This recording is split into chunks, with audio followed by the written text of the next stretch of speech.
Now, since the start of his second term, President Trump has pardoned more than 1,800 people. Over the weekend, Josh Nass, who's a New York attorney and lobbyist, was charged for trying to extort more money out of his former client, Joseph Schwartz. Schwartz was a nursing home executive who had been convicted of tax crimes and reportedly paid Nass $100,000 to get him clemency. And ahead of this development, investigative reporter Kenneth Vogel spoke to Michelle Martin about the emergence of what he calls a pardon industry. Kenneth Vogel, thanks so much for talking with us. Yeah, it's great to be with you. Thanks for having me. You know, a lot of people sort of outside of, Washington, the legal affairs, et cetera, might have started thinking about pardons because one of the first things that President Trump did in his second term was pardon all of the people who had been convicted in connection with the January 6th attacks on the Capitol. You've been looking at something else. You've been looking at something that you call kind of a growing pardon industry around this administration. How did you start looking at that, and what made you think about that? Yeah, we really started looking at this at the end of the first Trump administration, when, of course, there was the struggle, including January 6th, by him and his supporters to cling to power. But at the same time, there was this sort of network of allies around him who were pushing to use this lame duck period, which they knew would be coming to an end, to position clients and allies and supporters to get clemency from Trump. Of course, it's not uncommon for a president at the end of a term to use that period of time to pardon people in those categories, because it is a controversial decision. No matter if you go through the proper channels or not, it's going to be controversial. And so they wait to the end of the term to do it because they think, well, I'm almost out of here. Even as Trump was protesting that he wasn't going to be out of there was this sort of machinery behind the scenes that had created a pipeline to get these pardon applications to his desk. And these were not pardon applications that had gone through the Justice Department process for the most part. They were overwhelmingly ones that were brought to his attention by allies and supporters, some of whom were getting paid to bring them to his attention. One of the cases you highlight is that of a man named Joseph Schwartz. He's a former nursing home executive. He paid more than $1 million to lobbyists, lawyers, political operatives seeking a pardon, and he got one. After serving only a few weeks in prison, you report that Mr. Schwartz, you tried to reach out to him. He didn't answer that. But tell us what this says. What does this case say about how the process is unfolding?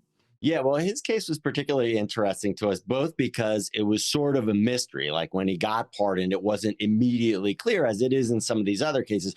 Oh, this person knew this person, or this person paid that person. In fact, the people who were on record, because they filed lobbying disclosure reports that revealed that they had been paid by Schwartz, were not people who we typically think of as Trump insiders. They were these right-wing operatives who were sort of conspiracists who don't really didn't strike us as having that kind of juice in Trump world. So we started looking around and we found that, oh, this guy went through a real trial and error process where first he pays these two sort of right-wing conspiracists $960,000. It's not working. He started paying them before he went to prison. He goes to prison. He starts paying another lobbyist who has ties to sort of pro-Israel evangelical and Jewish circles that are influential with Trump. And then that lobbyist recommends hiring two other lawyers who have ties to people inside the White House who were involved in the pardon process, including a lawyer who had represented Alice Johnson, the pardon czar, for her clemency back in the first Trump term. And so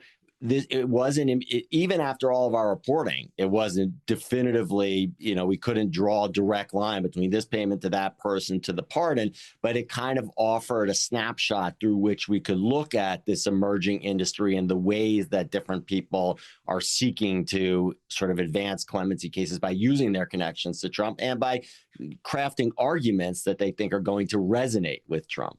Is there something different about Trump's first term and his second term? Yeah, well, certainly it started earlier, and it started with a bang, as you mentioned, with the nearly 1,600 pardons of people who were convicted for charges related to January 6th. But then he very quickly pivoted and started pardoning other people who were a combination of, there were some that had sort of a celebrity link. There were some that related to causes. He pardoned these two police officers in Washington, D.C., who had been convicted related to a chase that killed an unarmed black man. And then he, moved on to pardoning anti-abortion protesters who have been convicted in relation to their activities outside of an abortion clinic. So these are sort of political cases where it's like, okay, he's trying to make a political point that he thinks will appeal to some element of his base.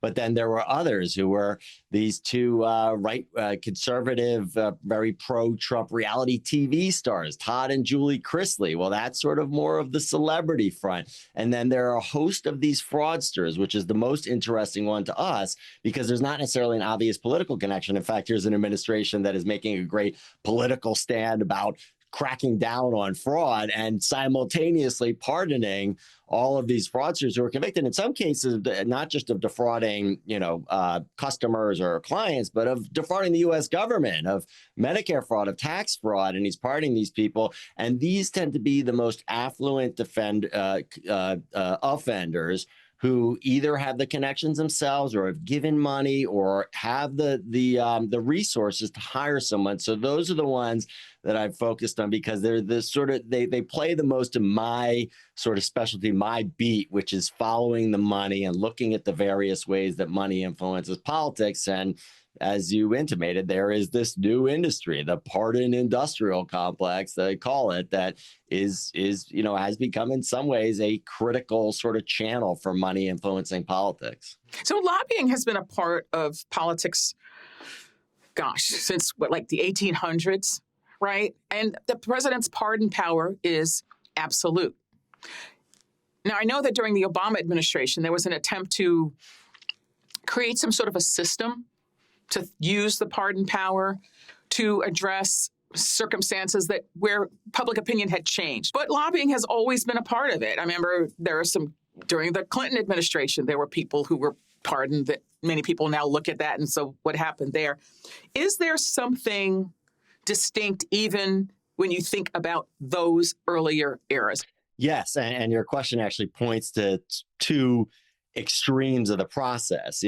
Obama worked through this system that was created by the Justice Department to identify and vet people who were worthy recipients of clemency, both for reasons having to do with the shifting enforcement of laws or the shifting sort of perception of laws or shifting laws related to sentencing. The biggest group of the Obama pardons were for nonviolent drug offenses that were sort of shifting in the way that we looked at the laws and enforced the laws, and the laws themselves shifted. And so this system was set up to kind of filter out, to identify big groups of people at the direction of the president and determine within those groups who were the ones who were sort of most worthy and least likely to recidivate. And so that's the process. And Clinton, he mostly followed the process, but he also pardoned some people who were just political supporters or the relatives of political supporters.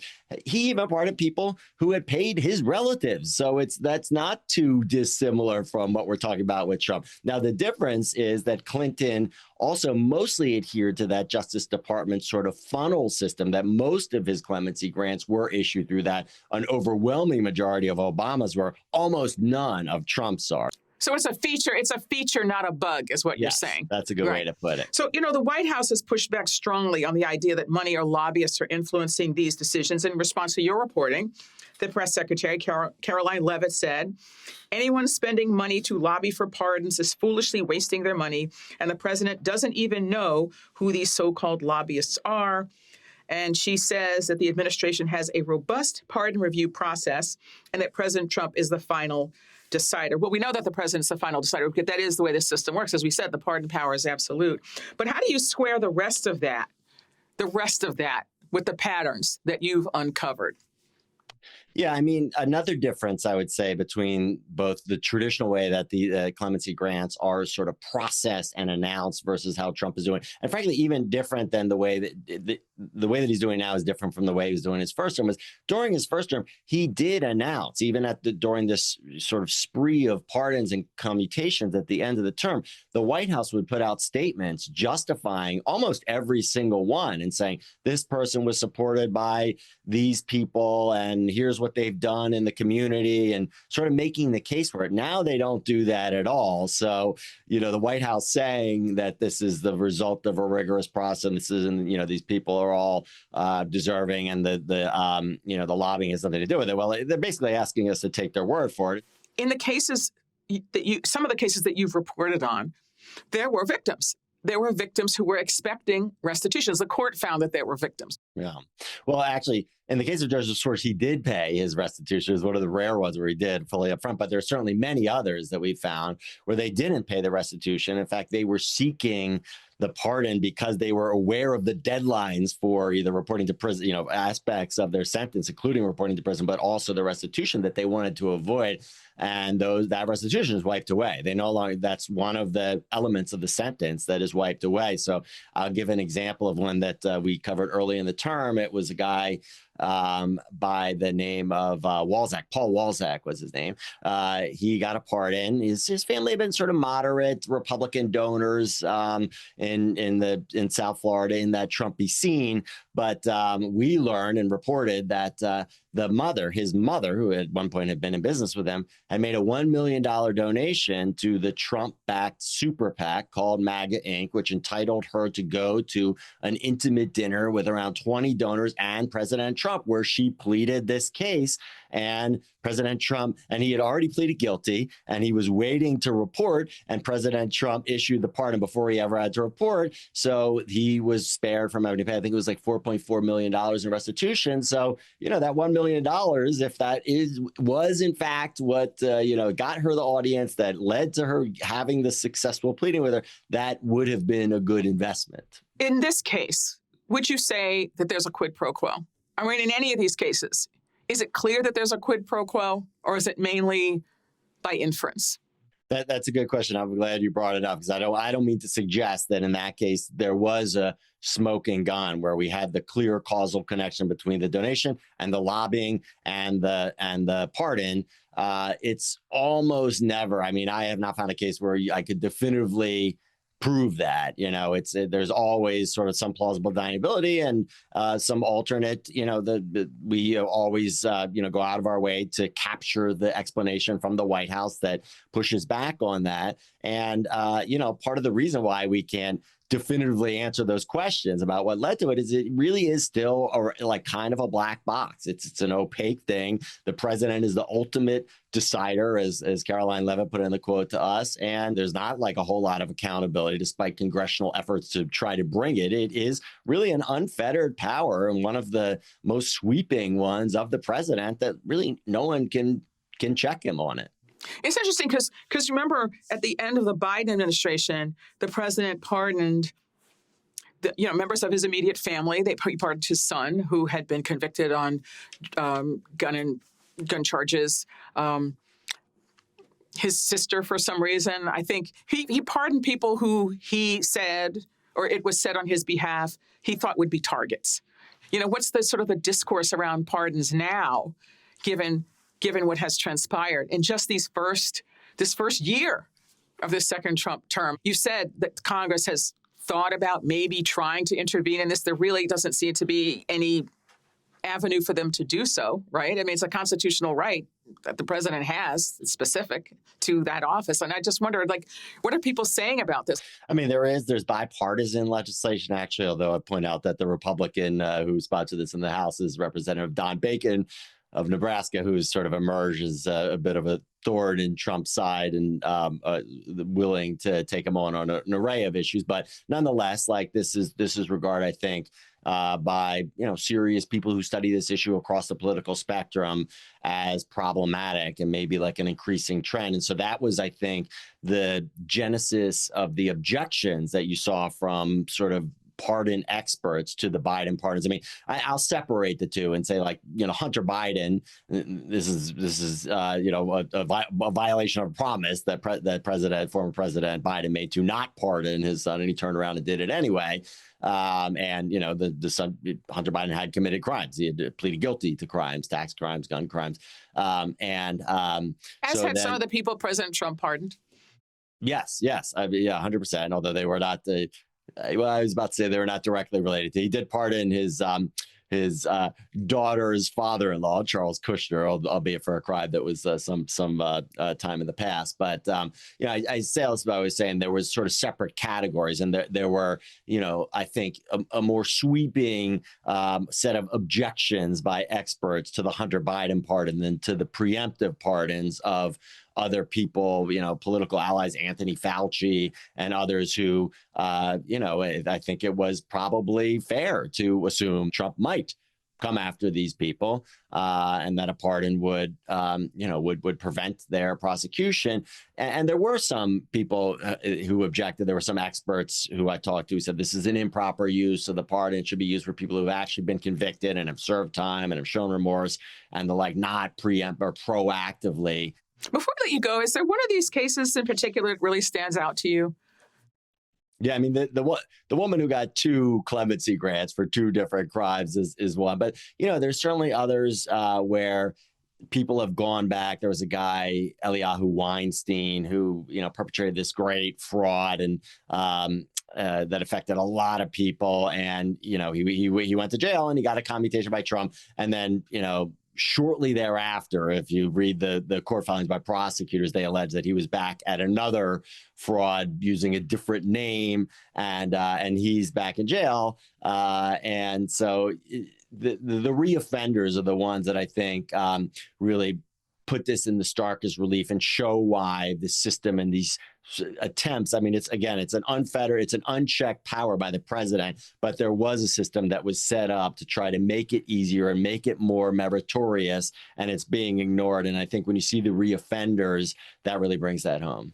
Needless to say, as the diligent reporter you are, you reached out to many of the people who are directly involved in these cases, the principals in some of these cases, the lawyers in some of these cases.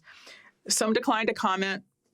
Others said they didn't benefit from the administration's actions. In some cases, there was no response at all. I know we heard from the administration what they had to say, but what about some of these people who were involved in these cases? Yeah, in a lot of cases, we'll get their allies or supporters or their lawyers saying, oh, no, this was justified because, this was an over-sentencing, or there was sort of prosecutorial misconduct, or, all the different ways in which the justice system can be unfair. And I don't dismiss any of those explanations. I think that's probably right. And by the way, it's probably right in a lot of cases, but it's also probably right in a huge swath of cases of people who don't have money, don't have connections, and are waiting in line, sometimes filing the pardon petition with the Justice Department through the normal process and never hear back at all or get rejected out of hand. And so it's just the disparity in ability to access this, presidential perk, for lack of a better word, that I think is notable and is not always sort of taken into account when you hear these explanations of why an individual did warrant clemency. Kenneth Vogel, thanks so much for talking with us. Thank you for having me.